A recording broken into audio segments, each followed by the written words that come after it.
आज का रात्रि क्लास है 17 जुलाई 1970।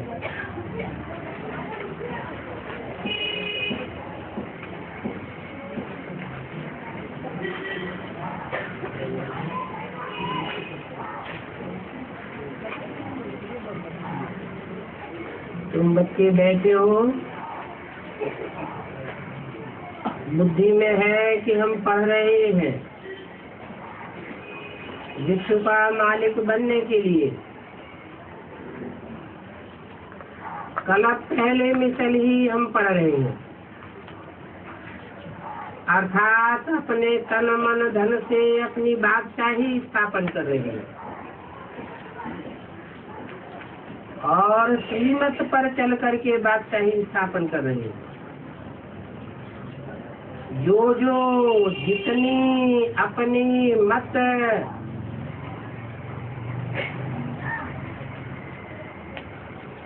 ईश्वर के अनुसार चलावेंगे,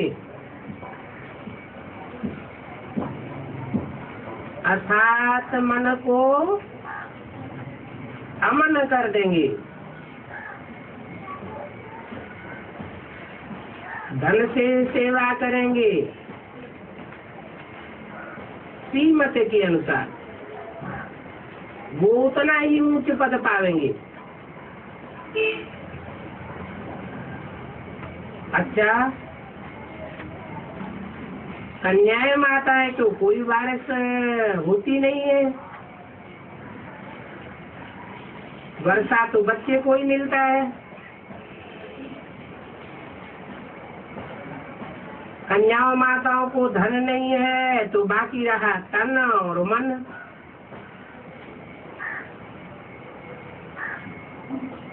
मन को अमन करना, मना बाप को याद करना है।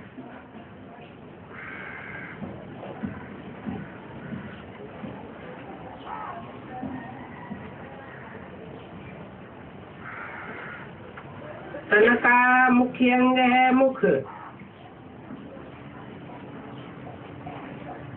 तो मुख से सेवा करनी है। बाप कहते हैं कि मुझे याद करो। गीता पाठशालाएं तो बहुत बहुत खुली हुई है और गीता है ही एक धर्म शास्त्र। हर एक धर्म का एक शास्त्र तो होता है, परंतु इन भारतवासियों के तो ढेरों शास्त्र हैं और उनमें जो मुख्य गीता है वो भी झूठी है।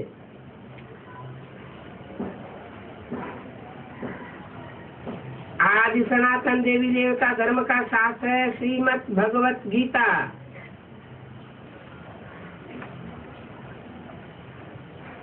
नाम से ही साबित होता है भगवान की गाई हुई है। श्री श्री भगवान को कहा जाता है। देवताएं तो श्री श्री नहीं बनते हैं,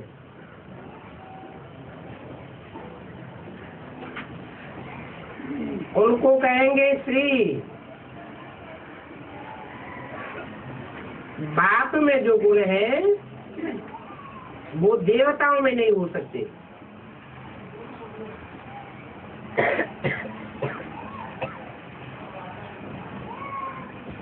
देवताओं के क्या गुण है? सर्वगुण संपन्न, 16 कला संपूर्ण, संपूर्ण हिंसक, मर्यादा पुरुषोत्तम। और ये गुण बाप के नहीं हो सकते।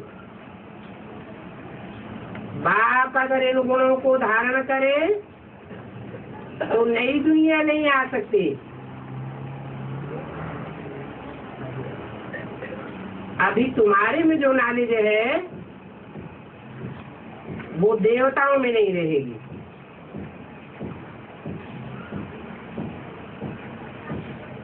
अभी तुम अविनाशी ज्ञान रत्नों का सौदा दे रहे हो।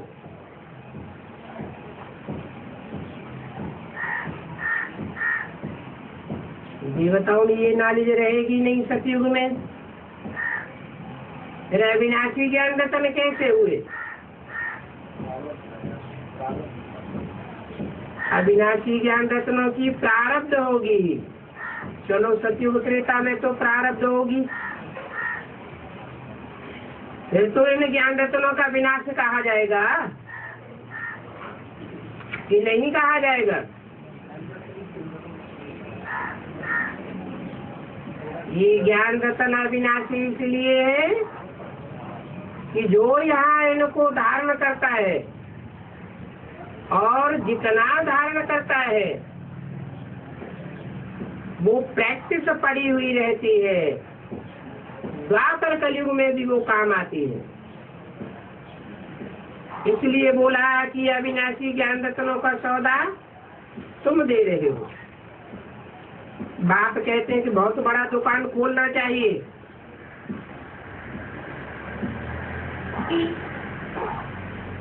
इन ज्ञान रत्नों का सौदा करने से तुमको बहुत फायदा होगा। खान पान तो सबको मिलना ही है, बड़ी दुकान खोले या छोटी दुकान खोले, ऐसा कोई नहीं होगा बच्चा जिसको कोई जन्म में खान पान भी न मिले। तो तुम बच्चों की बुद्धि में आना चाहिए रत्नों का सौदा कोई ले जावे। जो भी आते हैं वो खुश होकर के जाते हैं।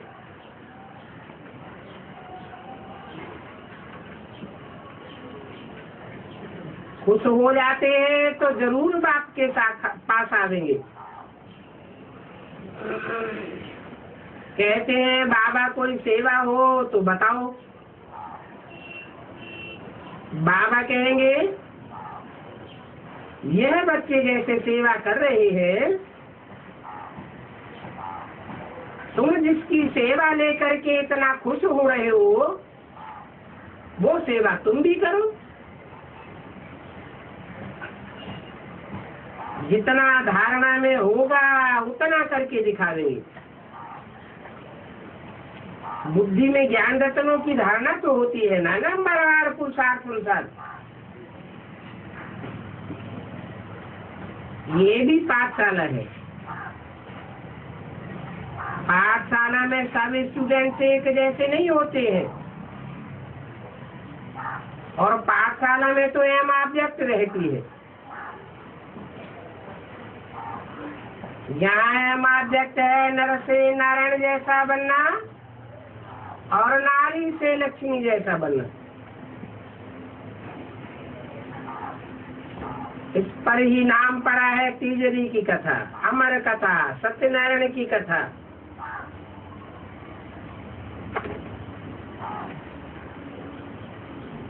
ये कथा तीसरा नेत्र खोलती है ना, तुमको अमर बनाती है ना।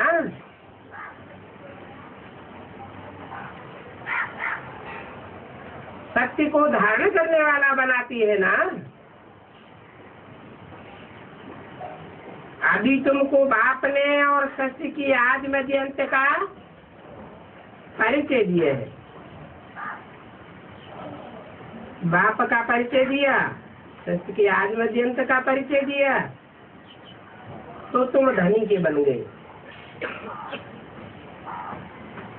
पहले तुम वैश्यालय में थे, अभी तुम शिवालय में जा रहे हो। शिवालय सतयुग को कहा जाता है। क्यों? सतयुग में शिव होता है क्या? फिर शिवालय क्यों कहा जाता है? आलय माने घर,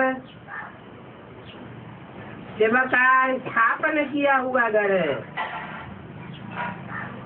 इसलिए शिवालय कहा जाता है। और वैश्यालय कलयुग अंत को कहा जाता है। सतयुग आदि है शिवालय और कलयुग अंत है वैश्यालय। अभी कलयुग है ना, कोई धनी का नहीं है अर्थात आस्तिक नहीं है, क्योंकि बाप को नहीं जानते। बाप को जानते हैं, मानते हैं, बाप के कहे अनुसार चलते हैं, बना पूरे आस्तिक हैं। तुम जानते हो कि यहाँ पर कितने मनुष्य हैं?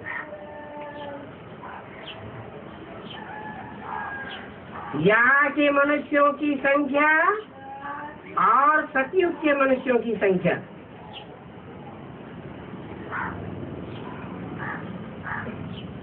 समझ तो सकते हैं ना। बात बहुत सहज है। कलयुग के बाद सतयुग जरूर आवेगा। झूठ खंड के बाद जरूर सत्य खंड बनेगा।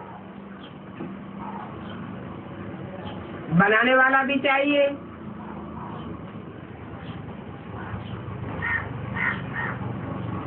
सत्य खंड में कोई एक तो नहीं होगा।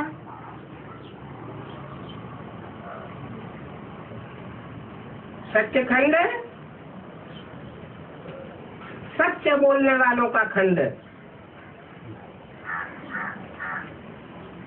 बाप सत्य है ना,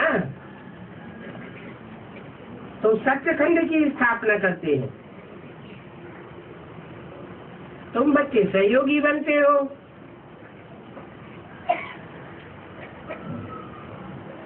जो झूठ ही झूठ चलाते हैं वो तो सत्य खंड में आवेंगे नहीं।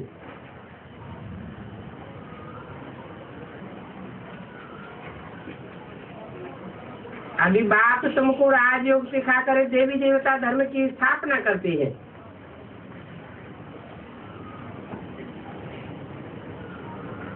सत धर्म की स्थापना होगी तो असत धर्मों का विनाश जरूर होगा।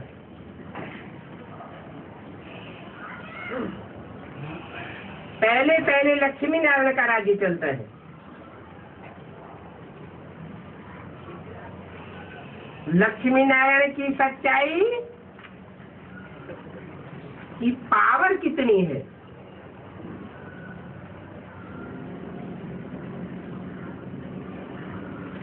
सारी दुनिया में जो झूठ खंड की राजाइयां चल रही है सब का विनाश हो जाता है और एक राजाई रह जाती है।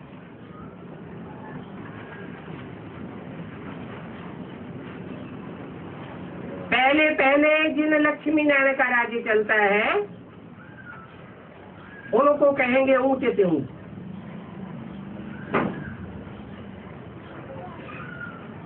तो तुम बच्चे जानते हो हमको श्री श्री की मत पर चल करके श्री बनना है।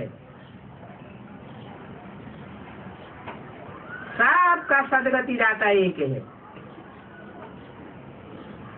उनको ही सदगुरु कहेंगे। सदगुरु भी तो नाम है ना।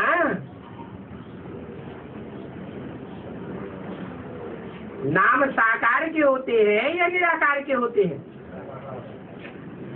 एक ही नाम है जो बिंदु का नाम है शिव, और बाकी सब नाम साकार के होते हैं।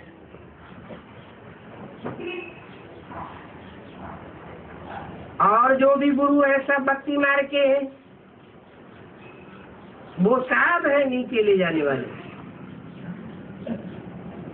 झूठ खंड में ले जाते हैं।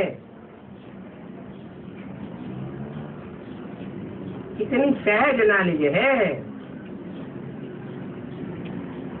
सिर्फ समय लगता है जन्म जन्मांतर के पाप विनाश करने के लिए।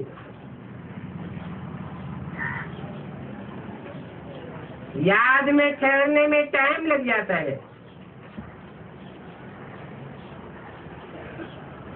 इसके लिए बाप को याद करो, बाप की ही महिमा करो। ईश्वर हमारा बाप है, यही बात कोई नहीं समझते है। ईश्वर माना, ईश माना शासन करने वाला, वर माना श्रेष्ठ, जो श्रेष्ठ से श्रेष्ठ शासन करने वाला है। दुनिया में और जो भी शासन करने वाले हैं वो उतने श्रेष्ठ नहीं है।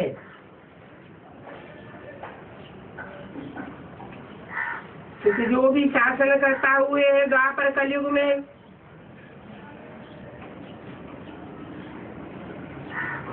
सबने कुछ न कुछ हिंसा की है। बाप आते हैं अहिंसक धर्म और अहिंसक राज्य की स्थापना करने, इसलिए उनका नाम है ईश्वर।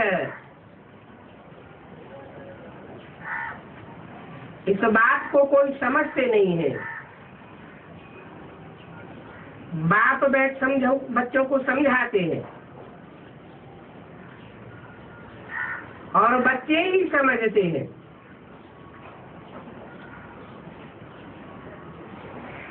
कौन सा बात समझाते हैं?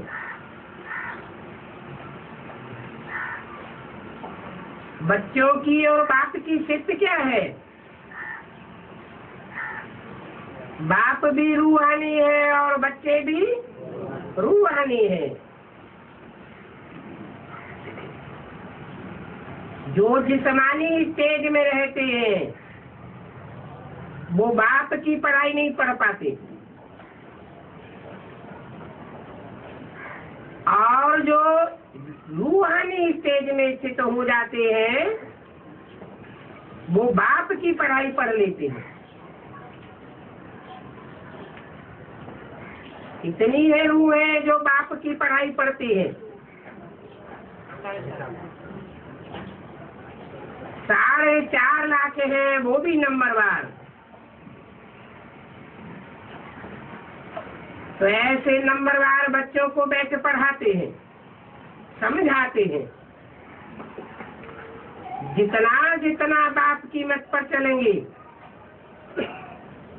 उतना ही श्री अर्थात श्रेष्ठ बनेंगे।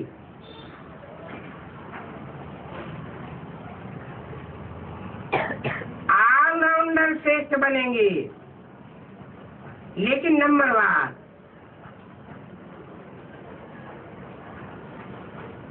ब्राह्मणों की अभी अंधेरी रात है। क्यों है? किसके आधार पर अंधेरी रात है?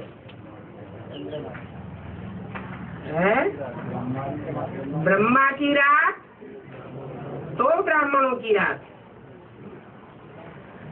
तो मुख्य निमित्त कौन हुआ? किस बात में निमित्त है? वो ऐसी कौन सी खास बात है जिसमें वो निमित्त बन जाता है? गीता का भगवान बुद्धि में नहीं बैठता कि गीता का साकार भगवान कौन है। तो जब तक ब्रह्मा की रात है तब तक ब्राह्मणों की भी रात है।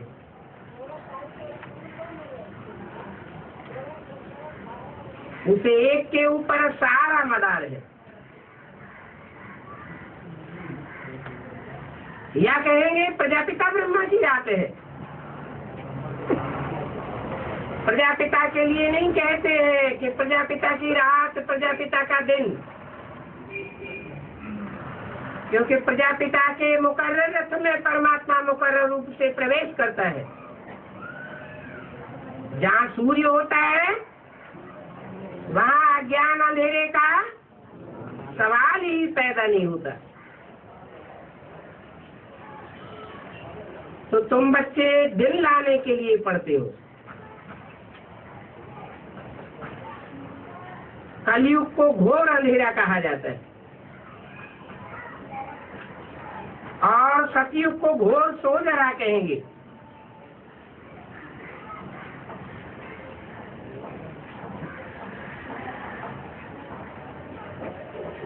अपने आप अंधेरा और सोजरा होता है क्या?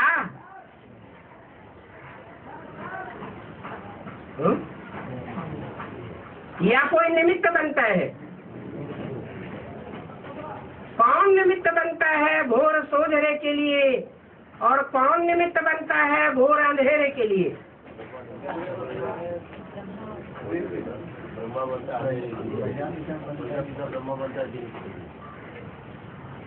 एक है स्वर्ग लाने के निमित्त। क्या तरीका है? स्वयं स्थिति से स्वर्ग आता है और परचिंतन से नरक आता है। इन आंखों से जो कुछ भी देखते हैं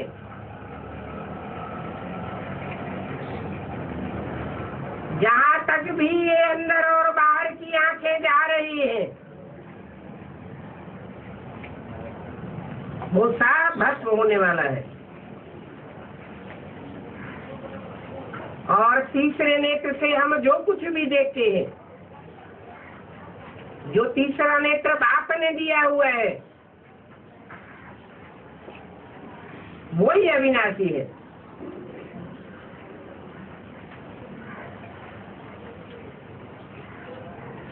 तो बोला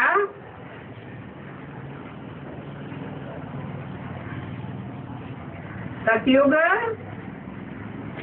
और कलयुग की रिहर्सल कब होती है? अभी संगम युग पर रिहर्सल होती है। रिहर्सल नहीं करते हो तो जरूर पॉइंट्स भूल जाते हो।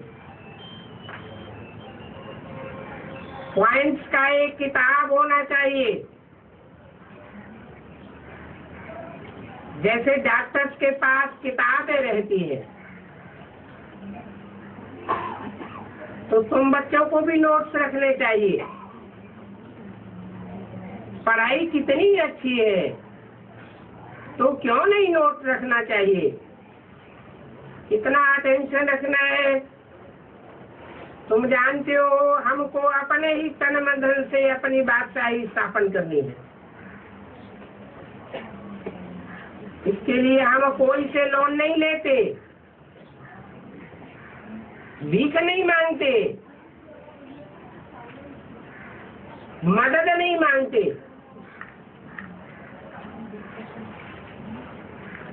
हूबहू जैसे कल्प कल्प करते आए हो। Follow father.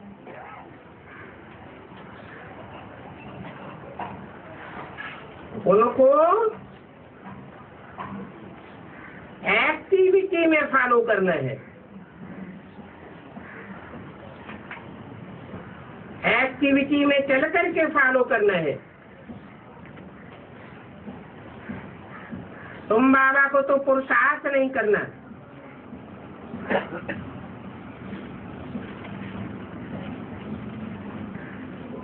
तुमको बाबा को कहना नहीं है कि पुरुषार्थ करना है।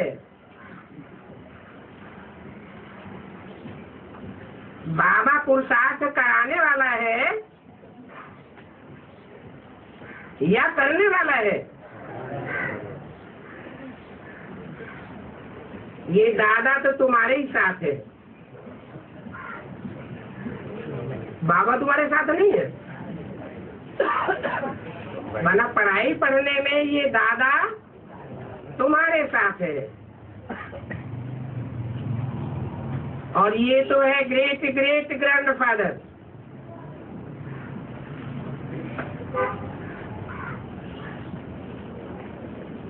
इनसे ब्रदरहुड शुरू हो जाता है, तुम्हारी बरादरी शुरू हो जाती है। कौन सी बिरादरी शुरू होती है इनसे?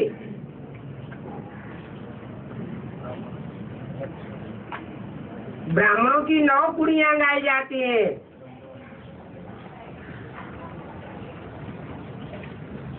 तो बाप से कौन सी बिरादरी शुरू होती है? ग्रेट ग्रेट ग्रैंडफादर कहा जाता है। तो कौन सी बिरादरी शुरू करते हैं? सूर्यवंशी बिरादरी शुरू करते हैं, फिर चंद्रवंशी, इस्लाम वंशी, बौद्धि वंशी, नंबरवार सब है।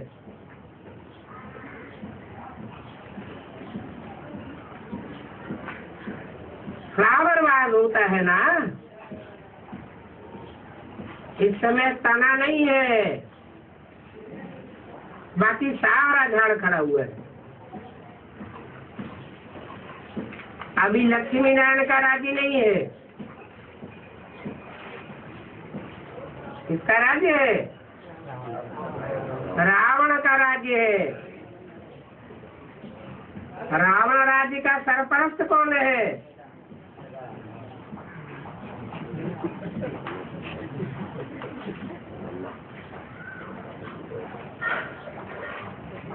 भक्ति मार्ग में रावण को जलाते हैं, वो तो स्थूल पुतला बना करके जलाते हैं। शूटिंग कहाँ होती है?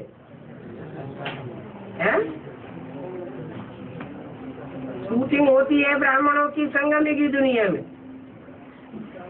परंतु यहाँ तो जलाने करने की कोई बात नहीं है।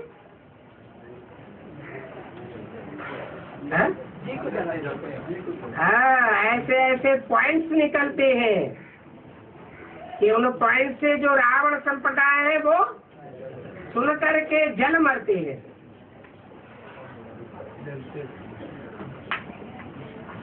फिर भी रावण हर वर्ष बड़ा होता जाता है। भक्ति का कर्मकांड और ही लंबा चौड़ा होता जाता है। तो तुम बच्चों को अब श्रीमत पर पूरा ही चलना चाहिए। बाप को फॉलो करो, करके ऊंच पद पाना है। अभी गफलत करने का समय नहीं है। तुम बच्चों को कल्याणकारी बनना है। जो कुछ भी तुम्हारे पास है वो धनी के नाम पर खर्च कर दो।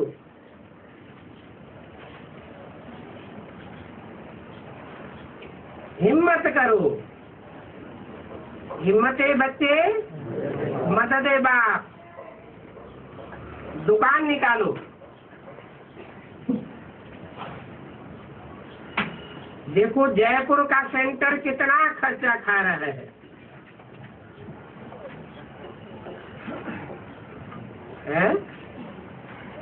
अभ्यस्तवाणी में अभी जयपुर के बारे में कुछ बोला?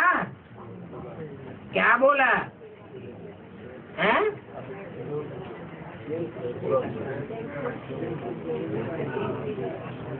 दो नाम तो फिक्स हो गए, बाकी 3 और बचे हुए हैं।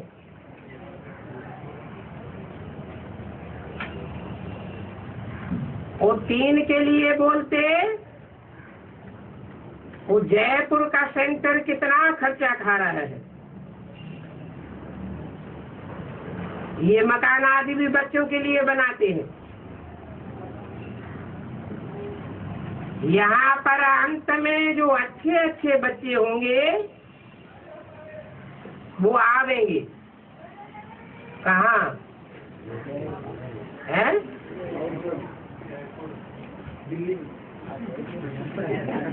माउंट आबू में।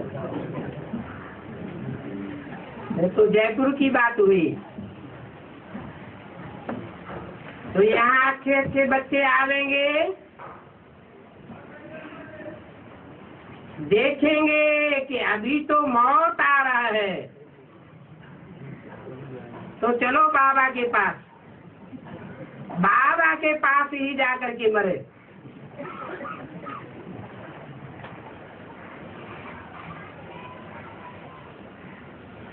भक्ति मार्ग में सब है झूठ,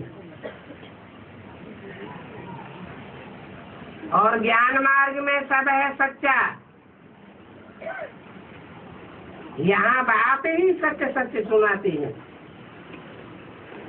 अच्छा, बच्चों को गुड नाइट। ये किसने किया?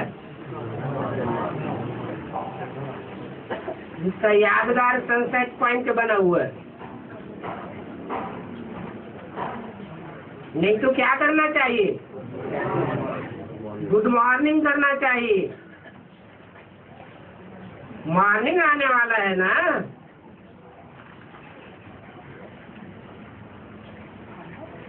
क्या आने वाला है? एक है दुखधाम, एक है सुखधाम, और एक है शांति धाम। तो क्या याद करना है और क्या याद नहीं करना है? दुखधाम को याद नहीं करना है, और सुखधाम को, शांति धाम को याद करना है।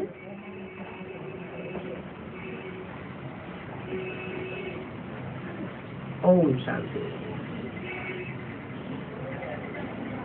अगला प्रातः क्लास है 18/7/67। रिकॉर्ड चला है, आखिर वो दिन आया आज। रूहानी बाप बैठ रूहानी बच्चों को समझाते हैं।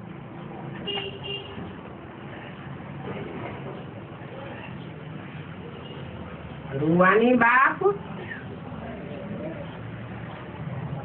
रूह बन करके समझाते हैं। क्या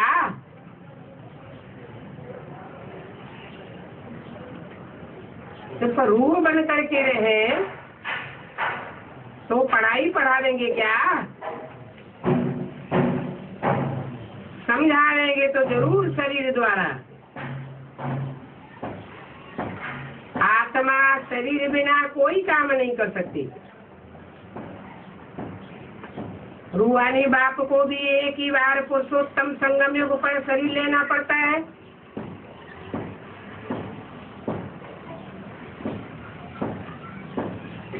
पड़ता है माना।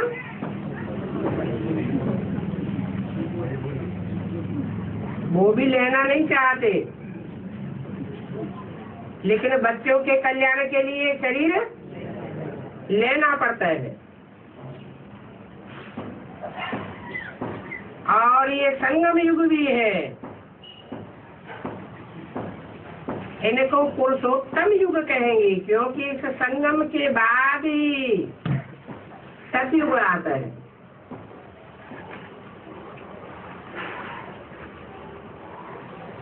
सतयुग को भी पुरुषोत्तम, और ये भी पुरुषोत्तम युग है। बाप आकर के स्थापना भी पुरुषोत्तम संगम युग की करते हैं।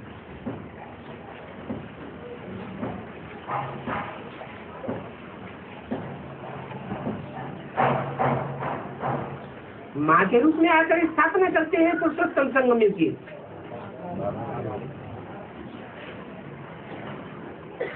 पुरुषोत्तम कहा कब जाता है? जब पुरुष अर्थात आत्माओं में उत्तम उत्तम आत्माओं की नंबरवार प्रत्यक्षता होती है।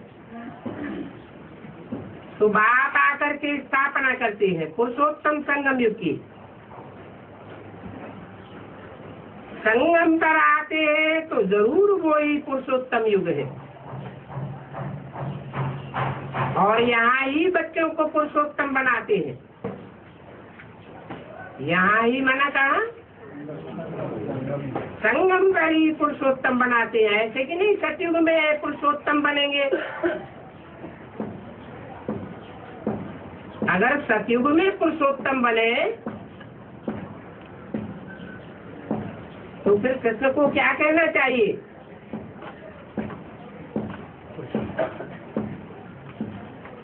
कृष्ण को पुरुषोत्तम कहना चाहिए, परंतु बाप कहते हैं पुरुषोत्तम बनाता हूँ संगम पर। प्रत्यक्षता होती है संगम युग पर। पुरुषोत्तम अर्थात उत्तम से उत्तम पुरुष। ये लक्ष्मी नारायण है सबसे उत्तम पुरुष। और इस बात का ज्ञान भी तुमको है। किनको?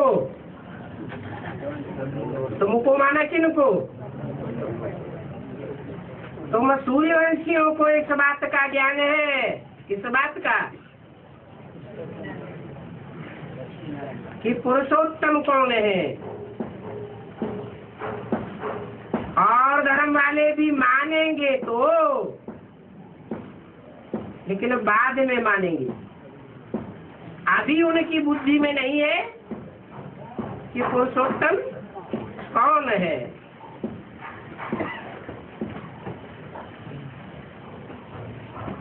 मानेंगे बरोबर ये है भी इनका मालिक है।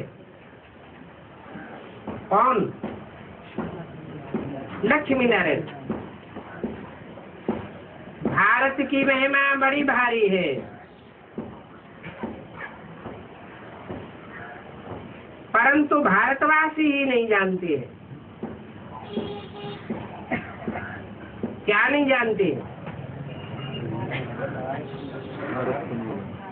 भारतवासी जो सतयुग त्रेता में भारतवासी थे, फिर द्वापर कलयुग में कन्वर्ट हो गए, वो भारतवासी नहीं जानते।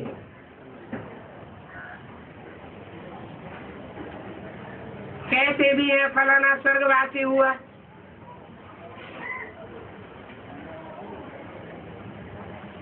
भक्ति मार्ग में कहते हैं ना, परंतु कोई स्वर्गवासी होते हैं क्या? फिर इसी नरक में जन्म लेते हैं या स्वर्ग में चले जाते हैं? तो कहाँ की यादगार बोलते रहते हैं? संगम की यादगार है। स्वर्ग क्या चीज है अभी तो उनको वो भी पता नहीं है।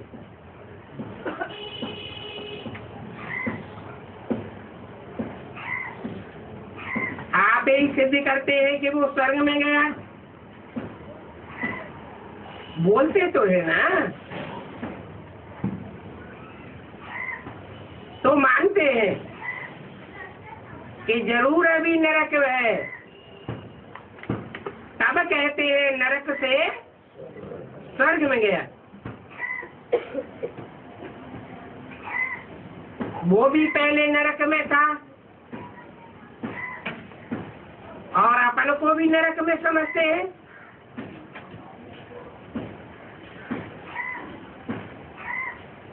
बात तो ठीक है, हैविंग तो तब हो जबकि बाप आकर के स्थापन करे। वो तो नई दुनिया को कहा जाता है। दो चीजें हैं ना, स्वर्ग और नरक। स्थिति माना स्वर्ग, वहाँ कोई 5 तत्वों की याद में नहीं रहता, सब स्थिति में रहते। कोई पर चिंतन नहीं करता, सब स्वचिंतन में रहते हैं। वो है स्वर्ग। और उसके मुकाबले ये है नरक। स्वर्ग की स्थापना सदा काल स्थिति में रहने वाला सदा शिव करता है, और नरक की स्थापना कौन करता है?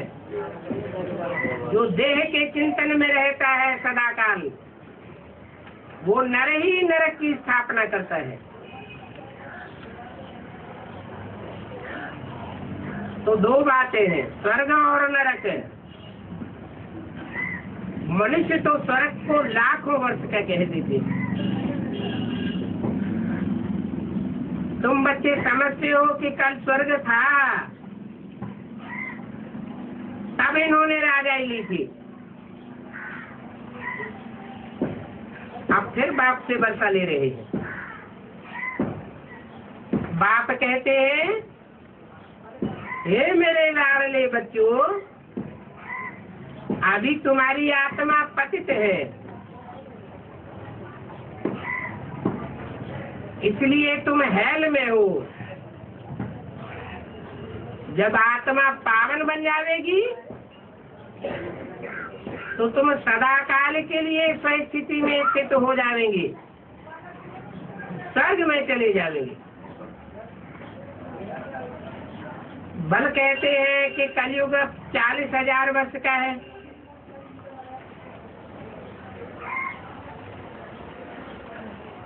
फिर भी कलयुग ही तो है ना, तो जरूर कलयुगवासी कहेंगे। पुरानी दुनिया तो है ना। मनुष्य तो बेचारे घोर अंधेरे में है। पिछाड़ी में जब आग लगेगी तो ये सब खत्म हो जाएगा।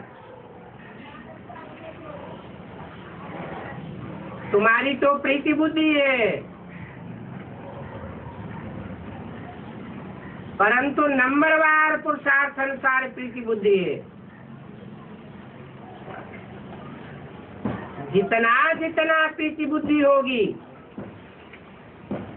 उतना ही ऊंच पद पावेंगे। सवेरे उठ करके बहुत प्यार से बाप को याद करना है, भले प्रेम के आंसू भी आ जावे, क्योंकि बहुत समय के बाद आकर के बाप मिलता है।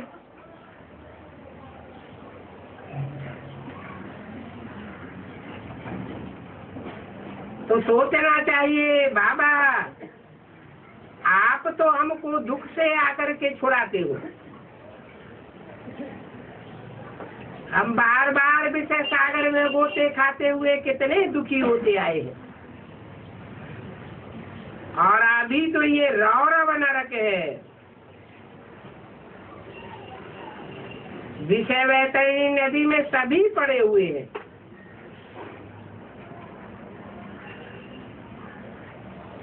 परंतु अभी तुम बच्चों को बाबा ने सारे चक्र का राज समझाया। मूल वतन क्या है? पहले तो तुम नहीं जानते थे, अभी तुम जानते हो नंबरवार पुरुषार्थ अनुसार। तो उसकी निशानी क्या होगी? जो मूल वतन को जितना जानते हैं उतना मूल वतन की स्थिति में स्थित होने का प्रयास करेंगे।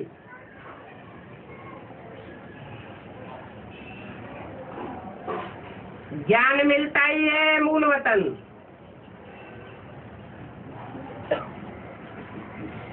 स्थूल वतन का,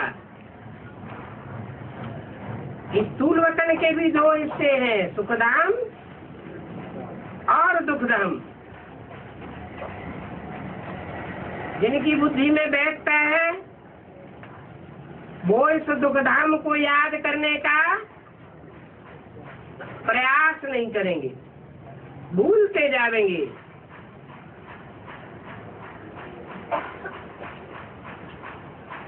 पहले तो तुम भी नहीं जानते थे कि मूल वतन क्या है।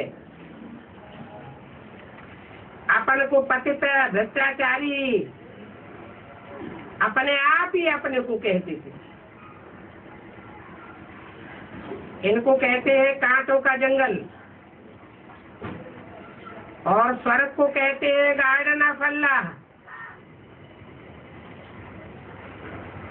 तो जरूर अल्लाह ही आकर के स्वर्ग की स्थापना करते हैं। फूलों का बगीचा है, बाप को बागवान कहते हैं ना, तो फिर तुमको फूलों से फिर कांटा कौन बनाते हैं?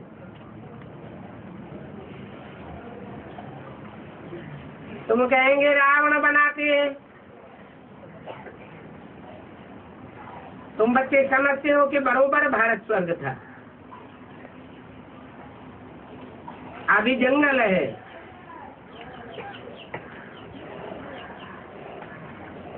जंगल में आग लगती है, बगीचे में आग क्यों नहीं लगती?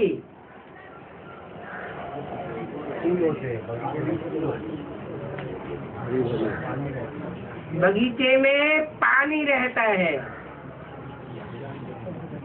हरियाली होती है, सरसब्ज होता है, और कांटों का जंगल सूखा हुआ होता है।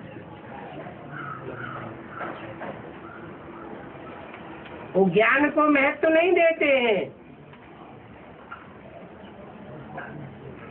इसलिए आग लगती है। अभी जंगल है, जंगल में तो जानवर है, बिच्छू टिंडन आदि सब कुछ रहते हैं।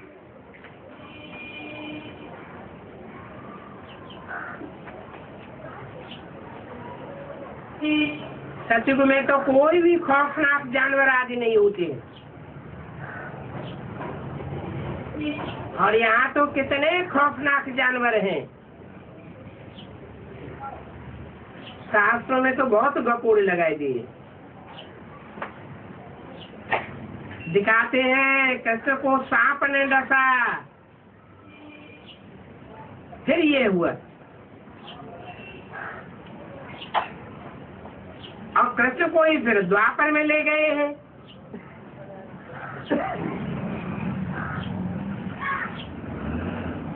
अब सांप के डसने की बात तो है नहीं,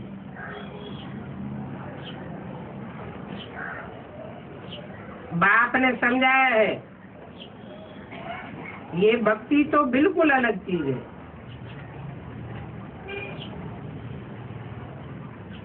दुर्गति में गिराने वाली है। ज्ञान सागर एक ही बाप है, ऐसे भी नहीं कहेंगे कि ब्रह्मा व शंकर व विष्णु कोई ज्ञान के सागर है, है? कौन है ज्ञान का सागर? ज्योति बिंदु है, तो बाबा विष्णु या ब्रह्मा? ब्रह्मा के तन में शिव नहीं होता क्या? शिव तो होता है, लेकिन माँ के रूप में पार्ट बजाता है। माँ के द्वारा सदगति नहीं होती, सदगति बाप के द्वारा होती है।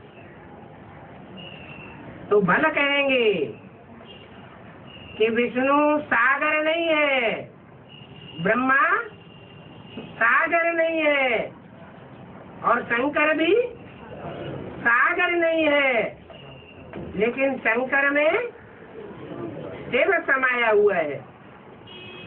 तो जिनकी आंखें शिव को देखती हैं, किसमें? शंकर में, तो उन्हें याद रहता है, वो स्थिति बनी रहती है, फॉलो फादर बन जाते हैं।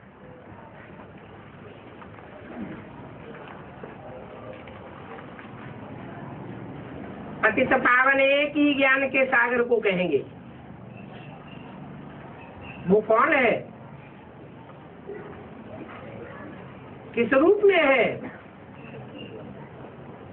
ब्रह्मा रूप में है, विष्णु रूप में है, या कोई भी 33 करोड़ देवताओं के रूप में है? एक ही रूप है,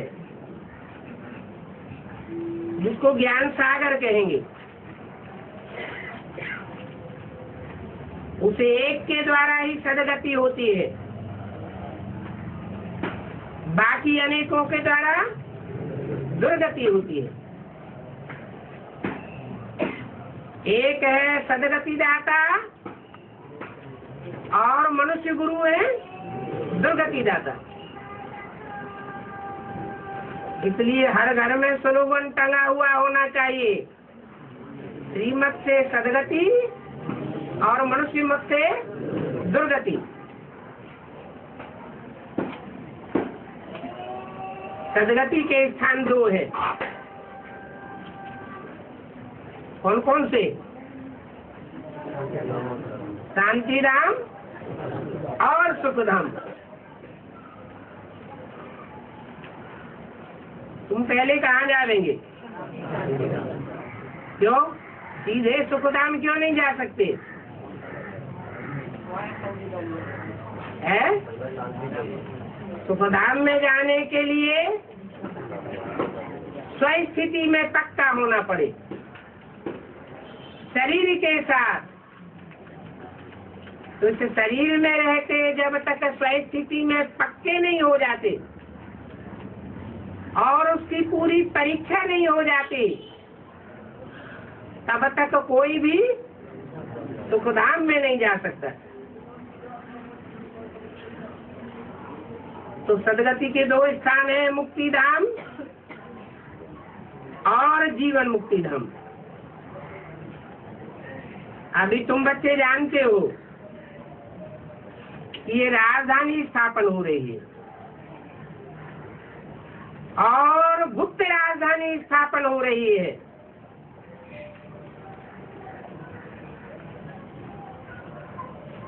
बाप ही आकर के आज सनातन देवी देवता धर्म की स्थापना कर रहे हैं। ऐसे नहीं कि बाप आकर के ब्रह्मातन में ज्ञान सुना के चले जाते हैं, फिर मनुष्य गुरु बैठ करके स्वर्ग की स्थापना करते हैं। आज सनातन देवी देवता धर्म की स्थापना करते हैं, नहीं, बाप ही आकर के सब धर्म की स्थापना करते हैं और साथ साथ सत्य राज्य की भी स्थापना करते हैं। देवी देवता धर्म की स्थापना हो रही है और सभी धर्म पिताएं तो अपने अपने चोले में आते हैं।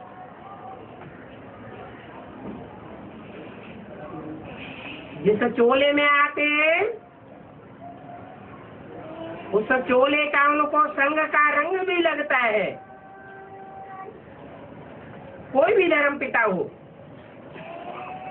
और बाप को तो अपना चोला है ही नहीं, तो उनको संग का रंग भी नहीं लगता है। इसलिए इनको निराकार गॉडफादर कहा जाता है।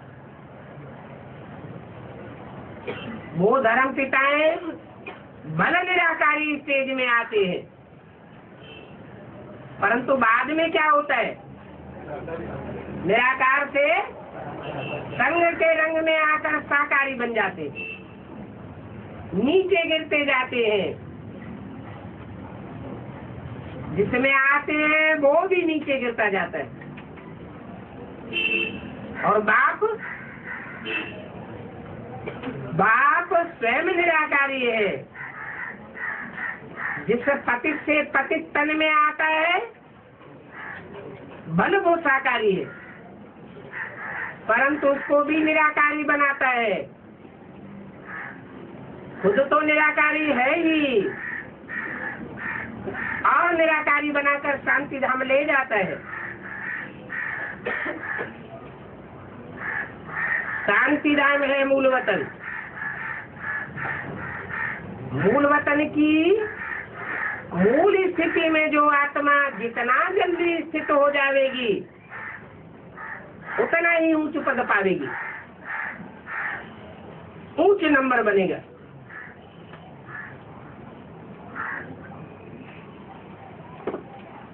इनको कहा जाता है इनकॉर्पोरियल गॉडफादर।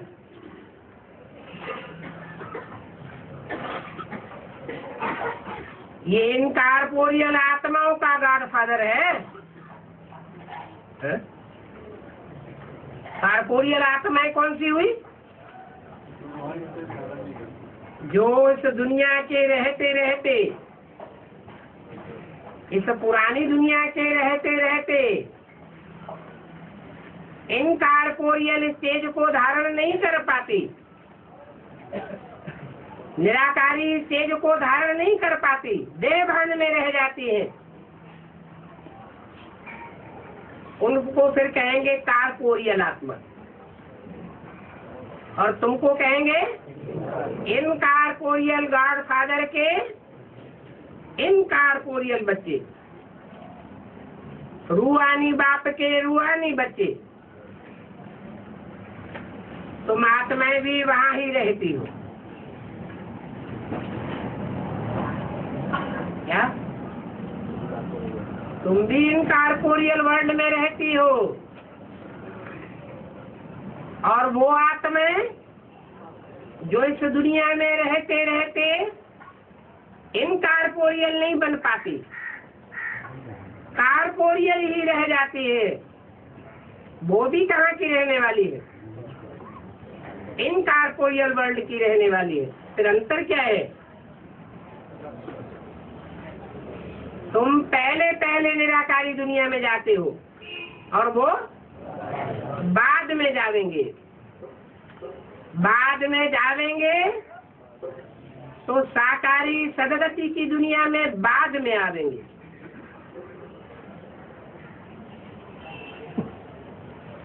बाप भी वहाँ रहते हैं, तुम भी वहाँ रहते हो, वो भी वहाँ रहते हैं, सब एक ही धाम के वासी। फिर स्टेजेस में क्या अंतर है? तुम हो ऊंच से ऊंचे, ऊंची स्टेज के वासी, और वो है नंबरवार नीची स्टेज के वासी। इसलिए परम धाम का जो चित्र बनाया है उसमें आदि सनातन धर्म की आत्माओं को ऊपर और दूसरे दूसरे धर्म की आत्माओं उनके धर्म पिताओं को नीचे नीचे दिखाया।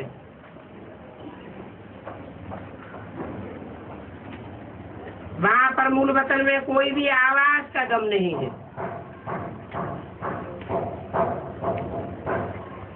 क्या?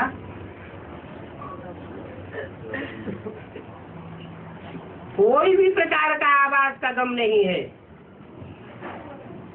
और यहाँ कोई प्यारा होता है, उसकी आवाज सुनने को नहीं मिलती है तो गम हो जाता है। वहाँ तो कोई भी गम नहीं। सूक्ष्म वतन का तो कोई पार्टी नहीं है, वो तो चिटचैट की बात है। तुम पियर घर से ससुर घर जाते हो,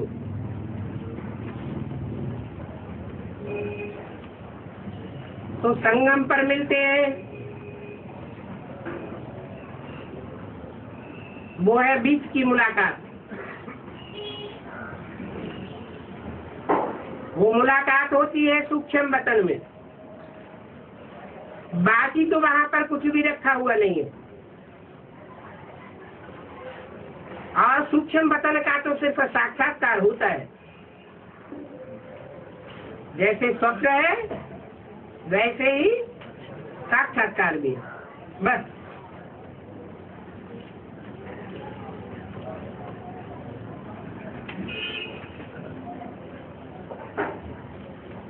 1867 की वाणी का दूसरा पेज।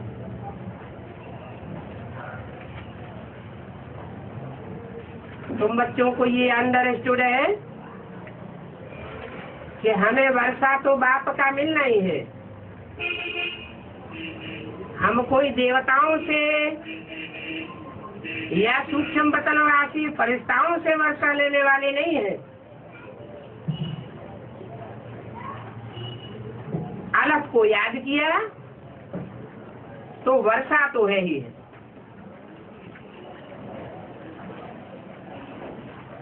वर्षा है सतयुग है नई दुनिया का, उसके लिए इस पुरानी दुनिया का विनाश भी जरूर होना है। और जिसका विनाश होना है उससे वैराग आना चाहिए।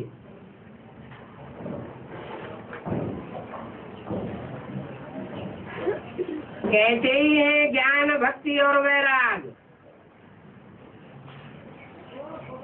तो आखिरी ऊंची स्टेज कौन सी है? वैराग। भक्ति मार्ग में भी कहते हैं बिन वैराग विवेक न होई। जब तक सच्चा वैराग नहीं आता है दिल के अंदर से, तब तक ज्ञान की पैदाइश नहीं होती है। सच्चा ज्ञान धारण ही वो करते हैं जिनके अंदर वैराग आ जाता है इस पुरानी दुनिया से। पुरानी दुनिया के भक्ति मार्गीय कर्म कांडों से तो कहा जाता है ज्ञान भक्ति वैराग। ज्ञान मिलता है तो भक्ति की बातों से वैराग आ जाता है। तुम्हें अमरपुरी में जाना ही है। अभी अमरनाथ तुम पार्वतियों को अमर कथा सुनाए रहे हैं, बाकी तो सभी बातें हैं गपोड़े। तीर्थों पर कितने मनुष्य जाते हैं और अमरनाथ पर कितने जाते हैं। ऐसे तो वहाँ अमरनाथ पर कुछ भी नहीं है, सभी ठगी ही ठगी है। वहाँ पहाड़ों पर कैसे बैठ करके कथा सुना देंगे। लेकिन भक्ति मार्ग में दिखाई दिया है तो बात कहाँ की है? पहाड़ों पर क्यों बैठ दिखाया है? जरूर ऊंची स्टेज में बैठ करके पार्वतियों को कथा सुनाई है। वहाँ भक्ति मार्ग में तो साफ झूठ ही झूठ है, सत्य की तो रत्ती भी नहीं है। तो सब कुछ तिलस्मी जादू गाया जाता है। गाते भी है झूठी दुनिया, झूठी माया, झूठी काया, झूठा सब संसार। इन बातों का भी तो अर्थ होना चाहिए ना। यहाँ पर तो है झूठ ही झूठ। और ये अभी ज्ञान की बातें हैं। ऐसे नहीं कि गिलास को गिलास कहना झूठ है। भक्ति मार्ग में तो सभी कुछ झूठ है और सत्य बताने वाला एक ही बाप है, बाकी सब झूठ के प्रभाव में आ जाते हैं। अभी तुम जानते हो कि बाबा सच्ची सच्ची सत्यनारायण की कथा सुनाते हैं।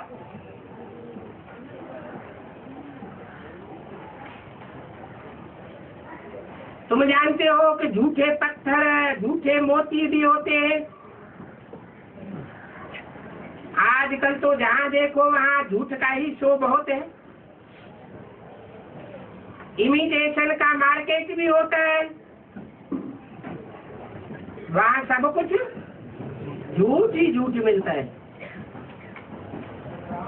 उनकी चमक ऐसी होती है जो चमक सत्य से भी ज्यादा अच्छी दिखाई पड़ती है। ये झूठे पत्थर चमक मारने वाले, इतना शोर शराबा करने वाले पहले नहीं थे और अभी तो है।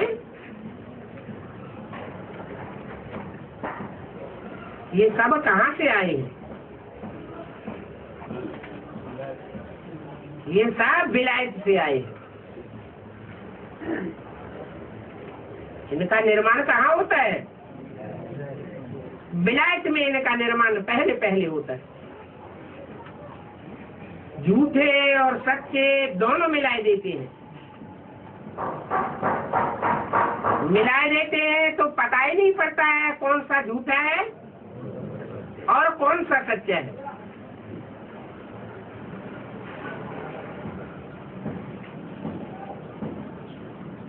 अभी तुमको तो बाप पहचान देते हैं।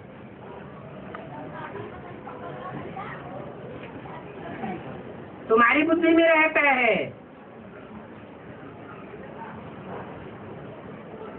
क्या रहता है? सच्चे और झूठ की पहचान रहती है।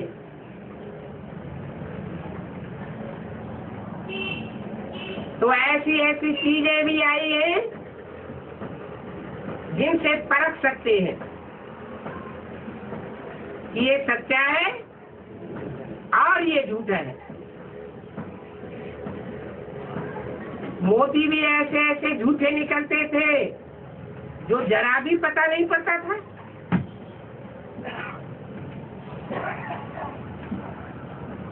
अब ये तो है ही सच्चे मोती। कहते भी है कि सत्य का वो छुप नहीं सकता है। तो बाप जब आते हैं तो आकर के सच्ची कथा सुनाते हैं। उस सच्चाई में तुम बच्चों को कोई संशय नहीं रहता है। अच्छा, ओम शांति।